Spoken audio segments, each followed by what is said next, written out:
Bonsoir à tous. Les échos de la Commission électorale nationale autonome, deux duos de candidature, sont allés voir Emmanuel Tiando et ses collaborateurs. Il leur Gaba, l'œil et l'oreille de la rédaction de Canal 3 Bénin. Au siège de l'institution sera en direct pour nous donner les précisions. Ce sera au tout début de ce journal. Environ 10 000 plants de palétuviers mis en terre à Grand Popo par l'Agence béninoise pour l'environnement. C'est à l'occasion de la célébration hier de la 25e édition de la Journée mondiale des zones humides. Nous reviendrons sur les grands moments de la célébration de cette journée consacrée. Et puis ça boulotte comme un chien dans les centres de santé de la Takora. Tenez 3 agents, par exemple, pour offrir les services de vaccination à la horde d'usagers qui fréquentent le centre de santé communal de Natitengu. La galère d'un agent de santé quand il est en service dans la cité de Nanto. À découvrir avec Régis Hippolyte Agosso. Bonsoir encore une fois et merci d'être là. Rideau sur la Sénat pour commencer. Aujourd'hui, les membres de la Commission électorale nationale autonome ne se sont pas beaucoup ennuyés comme hier. Deux duos de candidatures sont allés soumettre leur dossier à la Commission électorale pour participer à la présidentielle d'avril prochain. Parmi eux, il y a le ticket proposé par le parti Force Cori pour un Bénin émergent. Il a déposé les papiers exigés pour la compétition et s'est confié aux hommes des médias. Ulrich Gaba, qui veille à nous rendre compte de tout ce qui se passe là-bas, n'a rien perdu des tractations d'aujourd'hui. Ensemble, nous allons dévisager la physionomie et l'identité de ceux qui sont allés déposer leur dossier. C'est à travers ce reportage. Après une matinée calme, ce sont les membres du parti Force Cori pour un Bénin émergent FCBE qui viennent rompre la monotonie du silence au siège de la Commission électorale nationale autonome, Sénat. Tous de blanc vêtus, Alassane Djemba Somonou et Paul Roupet sont accompagnés de plus d'une dizaine de membres FCBE. Comme prévu par la Sénat, les deux candidats et quelques membres influents du parti sont introduits dans la salle de vérification et d'enregistrement des pièces. Après plus d'une heure de formalité, c'est Alassane Djemba Somonou, candidat au poste de président de la République, qui annonce la bonne nouvelle. La démocratie béninoise est en marche. Et au niveau de la Sénat, nous avons été accueillis et tout s'est passé correctement. Et nous sommes très honorés de l'efficacité de l'équipe dirigeante de la Sénat. Et laissez-moi vous dire, nous avons déjà en main notre récépissé provisoire, qui signifie déjà que nous avons pu répondre aux exigences qui font de nous des candidats potentiels à l'élection du 11 avril 2021. Oui, la Force Cori pour un Bénin émergent est un parti courageux. Nous ne sommes pas prétentieux. Nous avons espoir. Pour nous, l'alternance est possible.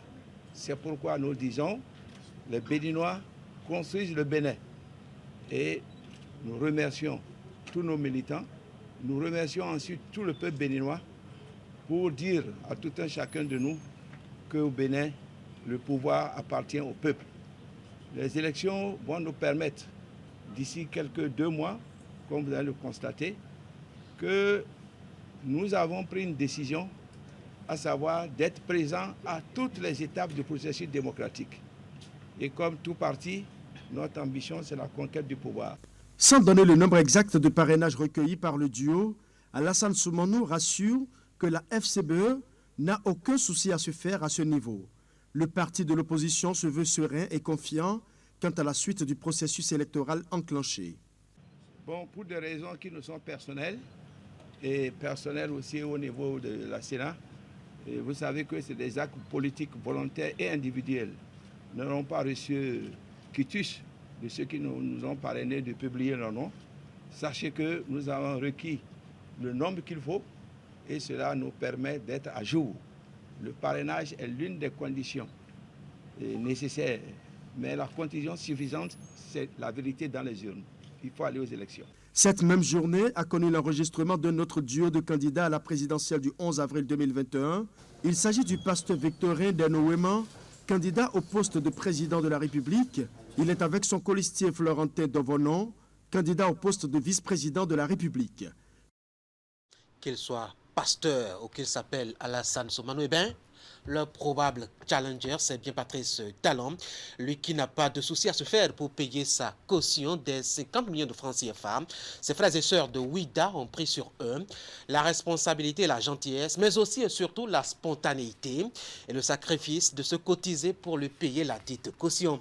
Et ils ont tenu à le lui faire savoir en allant jusqu'à son domicile, le surprendre avec le chèque. Voici le point de la séance avec Wahab Alipara. C'est un Patrice Talon en posture de candidat qui reçoit ici une des pièces maîtresses pour la composition de ces dossiers. Un chèque d'un montant de 50 millions de francs CFA pour le paiement de sa caution de candidature à l'élection du 11 avril prochain. Cet emballage de générosité vient des cadres et personnalités, des sages et têtes couronnées, de même que des femmes et jeunes de la commune de Ouida, sa ville natale. Monsieur le Président de la République, les profondes réformes que vous avez opérées ont eu le mérite de nous prouver que l'impossible est possible autant qu'on y croit. Vos frères de Ouida renouvellent par ma voix leur engagement à vos côtés pour cette si belle dynamique insufflée et qui propulse résolument le développement de notre nation, le Bénin. Très heureux, content et satisfait de vos œuvres, nous sommes et restons mobilisés pour savoir vous accompagner tout le temps et partout où besoin sera. Ce geste symbolise l'effort des filles et fils de Ouida, mais surtout leur engagement à accompagner Patrice Talon afin qu'ensemble, ils finissent le job.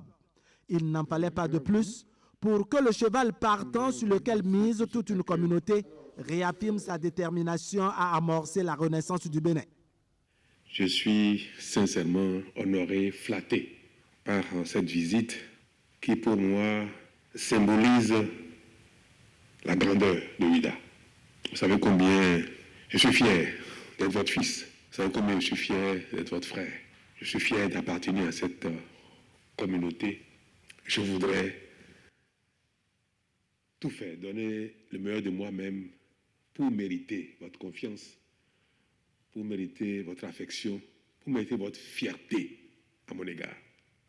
Cette démarche, au-delà de la valeur matérielle qu'elle comporte, est également pour moi le signe de la fierté, de la confiance, mais surtout la manifestation de votre exigence d'une sortie honorable à la fin.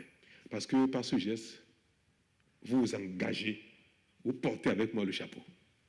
Ce qui veut dire que ce n'est plus un acte individuel solitaire. En fait, j'y vais encore cette fois-ci, un peu comme si c'était tout Ouida qui y allait.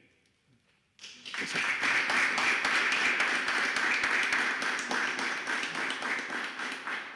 C'est lourd, responsabilité.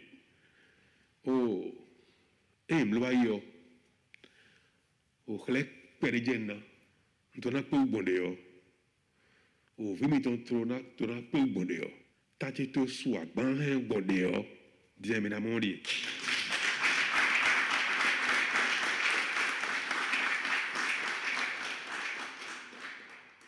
Bon, permettons. Père, on y a l'école comme on a un ami santé, un petit docteur, il y a eu un ami. Bon, il faut y avoir des waïs. Oui, attends, attends, on a fort. Tout bien, à mon âge, à mon individu.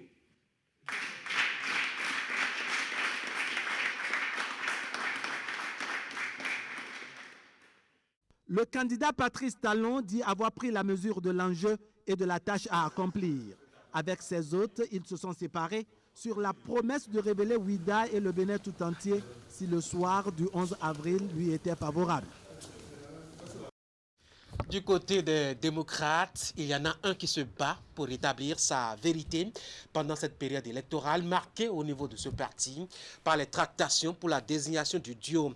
René Agossa, qui a bien envie de porter les couleurs du tout jeune parti, s'est confié à Canal 3 Bénin pour apporter un démenti à des publications qui établissaient ce matin sa promesse de déposer vaille que vaille son dossier de candidature et de ne pas se laisser faire par une intrusion de candidats portée par un chef d'État de la sous-région.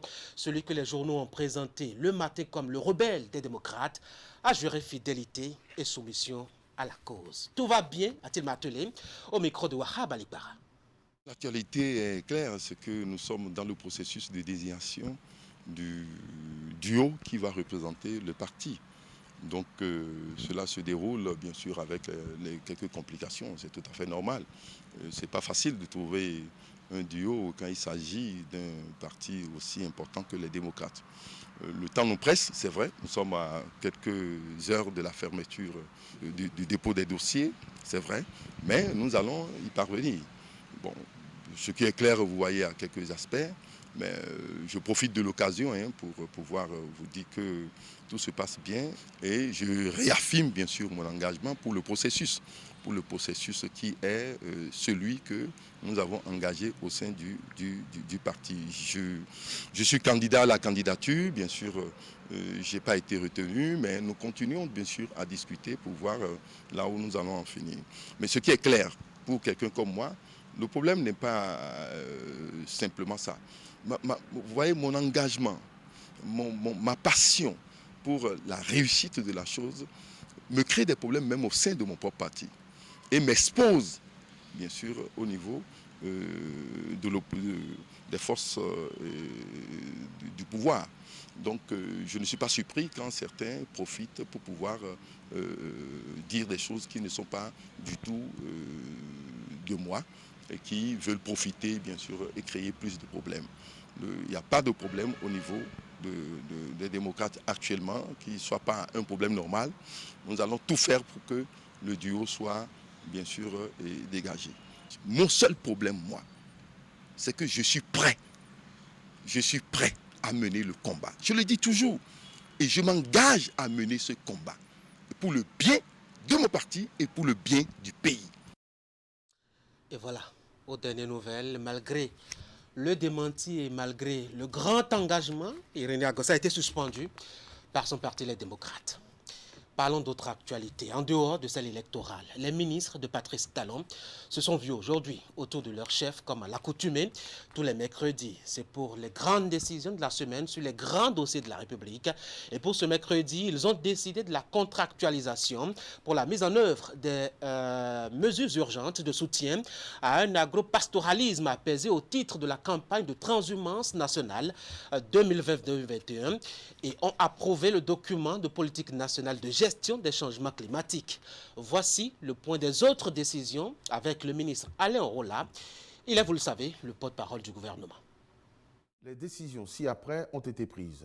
Au titre des mesures normatives, adoption du décret portant fixation des valeurs limites d'exposition aux champs électriques, magnétiques et électromagnétiques, ainsi que des modalités de contrôle et d'inspection des équipements et installations radioélectriques.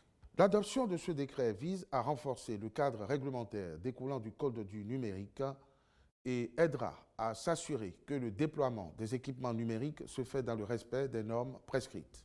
Le ministre du Numérique et de la Digitalisation veillera à l'application stricte des dispositions ainsi adoptées. Réalisation d'une mission de relevé d'état des lieux et de diagnostic pour des travaux de rénovation des principales infrastructures administratives situées le long de l'avenue Jean-Paul II à Cotonou. En vue d'optimiser les travaux en cours autour du boulevard de la Marina, il est envisagé, entre autres, la rénovation des bâtiments abritant le palais de justice, la cour d'appel, les tours administratives, le ministère des Affaires étrangères et de la coopération, le ministère de l'Industrie et du Commerce, le ministère du Plan et du Développement, le ministère de l'Économie et des Finances, la Direction générale du Trésor et de la comptabilité publique. Le relevé de l'état des lieux ainsi que le diagnostic dont ils feront l'objet permettront d'intervenir au plan architectural en vue d'une harmonisation globale avec les nouvelles infrastructures en cours de réalisation dans la zone, sans compter la prise en compte des améliorations attendues au niveau de la consommation en énergie électrique. Contractualisation pour la mise en œuvre de mesures urgentes de soutien à un agropastoralisme apaisé au titre de la campagne de transhumance nationale 2020-2021. Au titre de la campagne en cours, le Conseil a marqué son accord pour des mesures urgentes visant à atténuer la récurrence de ces antagonismes.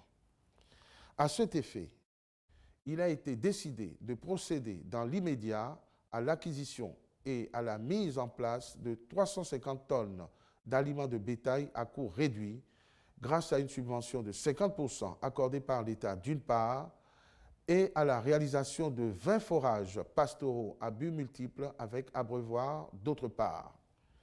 Le ministre de l'Agriculture, de l'Élevage et de la Pêche veillera à la bonne exécution des marchés avec les prestataires retenus et fera procéder à l'identification des bénéficiaires. Ces actions seront suivies d'autres mesures à moyen et à long terme, l'objectif visé étant de trouver une solution durable à la transhumance.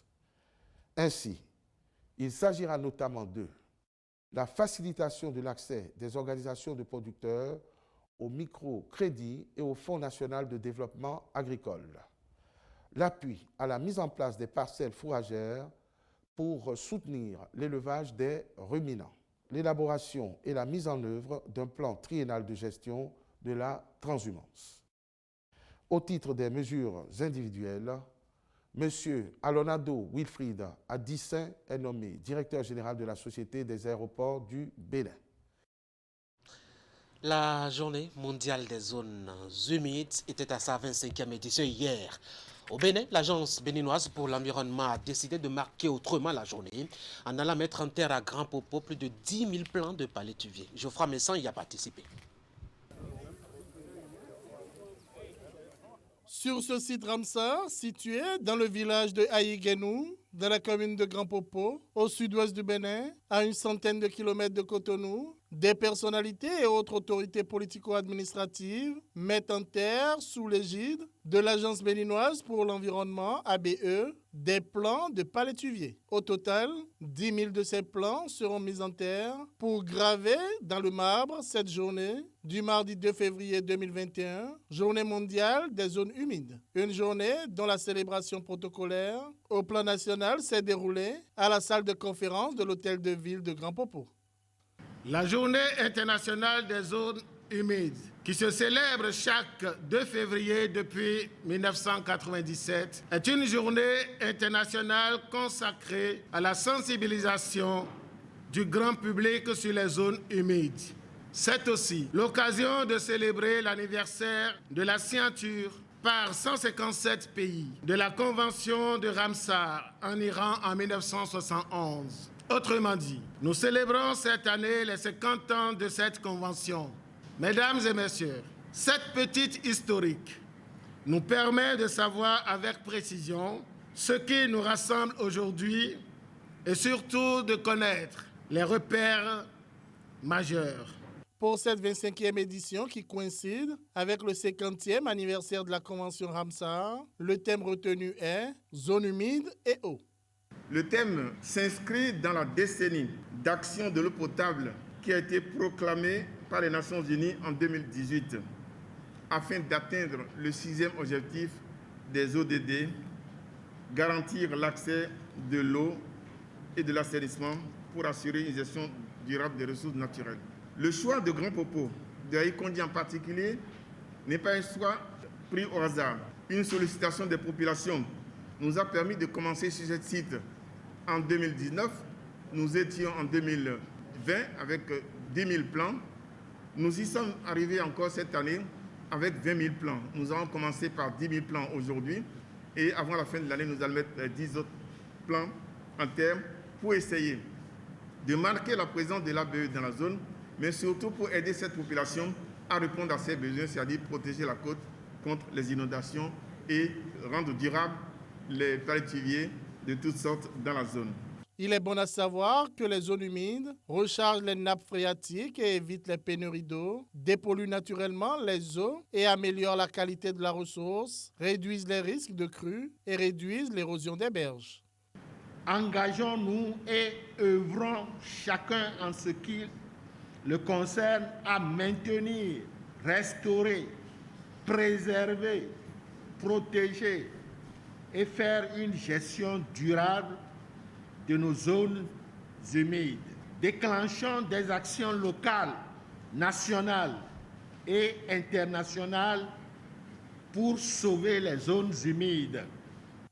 Entre autres activités prévues au menu de cette célébration, il y a la formation des membres du conseil d'administration de l'ABE sur la convention Ramsar et un atelier d'information, de sensibilisation et d'échange entre les acteurs intervenant dans la zone humide à Dango. Parlons éducation maintenant. Le rapport d'exécution du projet d'appui à l'enseignement secondaire au Bénin est en examen depuis ce matin à Cotonou. C'est le comité de pilotage du dit projet qui s'y attelle à l'occasion d'une session ordinaire. Voici le reportage de Narcisse Alonso et d'Elvis Tonoukwé. Le projet d'appui à l'enseignement secondaire au Bénin est conçu depuis 2015 pour améliorer l'accès au premier cycle, le pilotage académique et administratif des collèges. Les membres du comité de pilotage ont été conviés ici à l'examen du rapport d'exécution au 31 décembre 2020. Nous vous remercions très sincèrement pour votre présence parce que ce comité de pilotage marque la dernière ligne du projet. Un projet qui va arriver à terme le 31 décembre 2021 dans une dynamique de consolidation des acquis et de pérennisation de ces acquis. Le PASB est financé par l'Agence française de développement avec une subvention de plus de 6,5 milliards de francs CFA. Derrière cet appui, des engagements qui ont accouché des résultats, notamment la réception définitive d'un lot de modules de classe. Seulement que pour l'année 2021, les défis à relever restent encore nombreux. Et parmi eux, l'organisation d'une table ronde financière pour la mise en œuvre et l'achèvement de l'élaboration du plan science, mais aussi la nécessité, afin de s'assurer que les investissements réalisés restent durables dans le temps, d'inscrire les modules récemment réceptionnés dans le plan de maintenance des équipements de la CISE. Le comité de pilotage du dit projet est présidé par le directeur de cabinet du ministre des Enseignements secondaires, techniques et de la formation professionnelle. Dans son intervention à l'ouverture des travaux, il a surtout exprimé les attentes du ministre par rapport à ces assises. Le ministre attend de nos travaux des choix hardis afin que véritablement les activités du projet boostent le développement de notre département ministériel. Ces membres du comité de pilotage, eux, ont mandat d'apprécier la conformité des activités menées avec les objectifs du projet, d'apprécier ses plans et bilans annuels. Ils sont aussi appelés à accompagner l'unité de gestion du projet pour une bonne synergie des structures impliquées dans sa mise en œuvre et à ordonner les budgets annuels.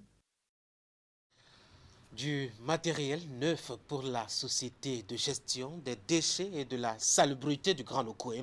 C'est pour améliorer sa prestation à la matière et surtout, les 10 matériels ont été réceptionnés hier. Assiomo Kanyasio. Les responsables et le personnel technique de la Société de gestion des déchets et de la salubrité du Grand Okoé sont sensibilisés sur une nouvelle génération de camions. Il s'agit d'équipements modernes dont l'utilisation, la maîtrise et la sécurisation par les chauffeurs sont nécessaires pour leur fonctionnement. L'information et la sensibilisation viennent alors à point nommé. Désormais, le service va beaucoup plus s'améliorer. Tous les dysfonctionnements qu'on a notés jusqu'à présent, dans les prochains jours, les prochaines semaines, nous avons des camions assez modernes, des camions neufs. Donc il faut que déjà on commence par prendre conscience que ces camions, nous devons les gérer. Pour le moment, c'est une séance d'information et de sensibilisation. Ce sont des ampli-rolls 26 tonnes qui sont installés sur des camions Astra et Tracker. Ces matériels, donc, ils ont été installés, montés et calibrés pour un fonctionnement donc, sur une charge nominale d'une vingtaine de tonnes. Ces camions qui commencent à arriver et réceptionnés par la Société de gestion des déchets et de la salubrité du Grand Okoé nécessitent des entretiens. Ceci pour qu'ils soient en bon état. Il est absolument nécessaire aujourd'hui qu'on les sensibilise à l'utilisation de ces nouveaux matériels pour 2 raisons. Une première raison qui est une raison de sécurité pour eux, pour le matériel et pour les gens aussi qu'ils auront à croiser, et également aussi pour maintenir le matériel en condition et que ce matériel puisse rester en parfait état d'utilisation le plus longtemps possible, pendant, si possible, 5, 10, 15 ans, parce que c'est du matériel qui peut sans aucun problème tenir cette durée. Outre la sensibilisation, la Société de gestion des déchets et de la salubrité du Grand Oukoué envisage une phase de formation des conducteurs sur le nouveau matériel. Elle sera suivie d'un accompagnement, a précisé le directeur général Valérie Lawson. Mesdames et messieurs, je vous emmène pour finir ce journal dans l'univers des centres de santé de Nati Tengou. C'est pour apprécier le quotidien des acteurs impliqués dans les campagnes vaccinales. Ce n'est pas la grande joie côté agents de santé, notamment ceux qui sont en service au centre de santé communal de Nati Tengou. À 3, ils doivent assurer la couverture vaccinale à une affluence quotidienne qui peut parfois excéder les 300 personnes. La vraie galère en somme que nous présente ici Régis Hippolyte Agos. Elles sont attendues ici tous les jours ouvrables de la semaine, chacune selon son rendez-vous, et ceci relatif à l'âge de son enfant et surtout à l'antigène à appliquer à ce dernier. Ces femmes qui ont pris d'assaut ce centre de santé communal reconnu à cet effet à Nati Tengou sont donc en ces lieux pour la vaccination de leur bout de chou. La vaccination, c'est une intervention ancienne, une intervention efficace, une intervention universelle qui a eu également d'impact sur le plan de la vie de l'homme. C'est pour dire aujourd'hui que la vaccination est une des grosses interventions qui nous permet vraiment de prévenir et d'améliorer l'état de santé des populations. Selon leurs âges, en effet, les enfants reçoivent différentes sortes de vaccins. À la naissance, pendant les 24 heures qui suivent l'accouchement, l'enfant doit recevoir la dose de naissance contre l'hépatite. Maintenant, il doit recevoir sa dose de BCG et polio 0. D'accord? Maintenant, à 6 semaines, l'enfant doit recevoir encore un autre vaccin contre qu'on appelle Penta. Le Penta 1, le Rota 1, et puis polio myélite 1. Et puis on a le Penta 1. Donc tout ça, l'enfant va recevoir à 6 semaines, à 10 semaines et à 14 semaines. Ça fait les 3 doses que l'enfant va recevoir en dehors de ce qu'il avait déjà reçu à la naissance. À 6 mois, il y a la vitamine A qu'on donne à l'enfant pour lutter contre la cécité, ce que tout le monde connaît. Et c'est à 9 mois maintenant qu'on lui fait la vaccination contre la rougeole. Des étapes très importantes auxquelles le ministère de la Santé reste collé en dotant par trimestre le département de la Takora des différents vaccins. C'est tous les 3 mois que le ministère nous ravitaille. Ils viennent avec un lot de vaccins que nous gardons. Nous avions à cet effet 2 chambres froides dans la gestion globale des vaccins. Lorsque le ministère nous ravitaille, les communes tous les mois, entre le 1er et le 5, ils viennent chercher donc les vaccins ici pour à leur tour ravitailler les aires sanitaires qui à leur tour vont réaliser les stratégies avancées ou les stratégies fixes, c'est-à-dire vacciner nos enfants avec. Sur les lieux, le processus pour vacciner un enfant n'est pas facile. Les agents devront traiter chaque dossier, peser chaque enfant après appel par ordre d'arrivée. Et ensuite vient la vaccination proprement dite. Une tâche assez pénible, vu ce personnel du centre de santé communal réduit à seulement 3 agents pour au moins 200 à 300 enfants par jour et surtout en ces temps de Covid-19. Bon, vous voyez, les difficultés, il y en a, surtout en période Covid maintenant où il ne faut pas prendre le grand nombre. Difficultés, vous avez vu ce grand nombre-là, ça c'est le petit nombre encore. Aujourd'hui, ils ne sont pas nombreux aujourd'hui. Sinon, il y a des jours où vraiment c'est le comble. Mais on fait de notre mieux pour pouvoir satisfaire les femmes, malgré le nombre restreint du personnel que nous avons. Vous allez voir, le personnel, on est réduit seulement à 3. Donc vous voyez, comme tous ceux-là, c'est un peu difficile pour nous. Difficulté également pour les femmes qui devront quitter très tôt leur domicile pour y retourner très tard. Moi maintenant, c'est depuis hier, j'ai commencé par me préparer. J'ai gardé ma nourriture, tout ça là. C'est depuis hier, je me suis préparée, sachant bien que ce matin, j'ai un gros calvaire qui m'attend, quoi. Pourquoi vous parlez du calvaire? Quand on vient comme ça, par exemple de 7 heures, c'est parti pour 18 heures parfois. On ne trouve pas vite la vaccination. Les raisons qu'ils nous donnent là-bas, c'est qu'il y a manque de personnel. Donc on est obligé de faire avec. Parfois même, nous, un peu qui savons écrire, on les aide. On veut que l'État nous aider, que les gens soient beaucoup.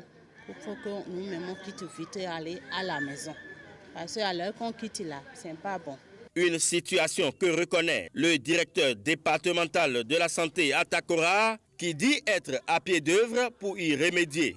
Effectivement, l'effectif a été dégraissé pour servir l'hôpital de la mère et de l'enfant qui est à côté. Donc c'est vrai qu'en plus de cet effectif que vous avez constaté qui est dû au manque de personnel, il y a également une insuffisance d'informations qui fait que la population continue d'affluer au même poste.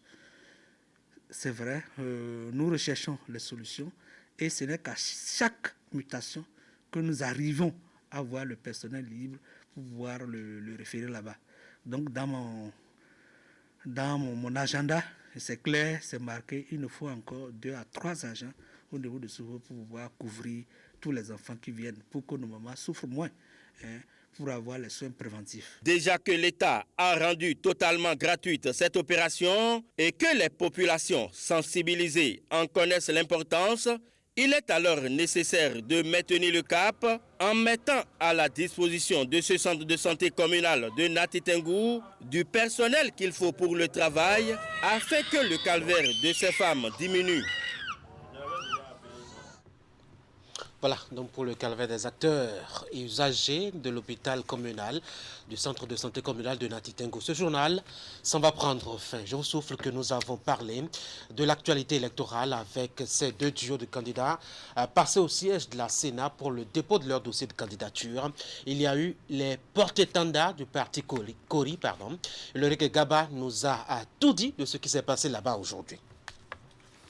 Les ministres se sont vus à la présidence de la République aujourd'hui.